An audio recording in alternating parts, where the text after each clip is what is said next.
Current ఛార్జీలు తగ్గిస్తాం ఎన్నికలకు ముందు హామీ ఇచ్చారు. అయిపోయాక అబ్బెబ్బే జగన్మోహన్ రెడ్డి టైంలో వాటిని వసూలు చేస్తున్నాం తప్పించి ఏం లేదన్నారు. అంతకుముందు చంద్రబాబు నాయుడు వసూలు చేసామని జగన్ పెంచాడు. జగన్ పెంచిందని ఇప్పుడు అన్నారు. ఇప్పుడు లెక్క ఏం చెప్తున్నారు? ₹5.10 జగన్ టైంలో పడింది సగటున. మేము ₹4.90 ఇస్తున్నాం అంటున్నారు. అది కూడా ఈ నెల, ఈ 2-3 నెలల నుంచి. ఏది అది కూడా ట్రూ డౌన్ చేయమని ముందే ఎక్కువ వసూలు చేశారు, అది వెనక్కి తీసుకోమని చెప్తే ఆదేశాలు ఇచ్చాక నడుస్తుంది. ఇంకో 10 పైసలు పెంచాల్సిన దానికి కూడా అదే తగ్గించమనే చెప్పింది ఈఆర్సీ, అదే తగ్గిస్తున్నారు.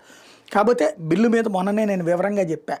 పాత సర్దుబాట్ల పేరుతో ఇప్పటికి కూడా 3 నుంచి 4 రకాలు వసూలు చేస్తున్నారు. అట్లాగే అదనపు సుంకాలు వసూలు చేస్తున్నారు. ఇవన్నిటిని ఏంటో ముందు చెక్ చేసుకోండి. మొన్న నేను లెక్కలతో సహా చెప్పా.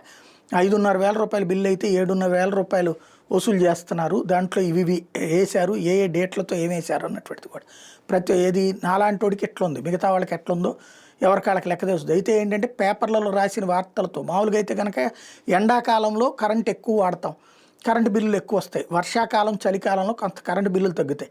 ఈ తగ్గిన దాన్ని వీళ్ళు తగ్గించినట్టు చూపెడుతున్నారు. తగ్గించింది వాడకం తగ్గింది. అది ఇక్కడ గుర్తుపెట్టుకోవాల్సిన అంశం.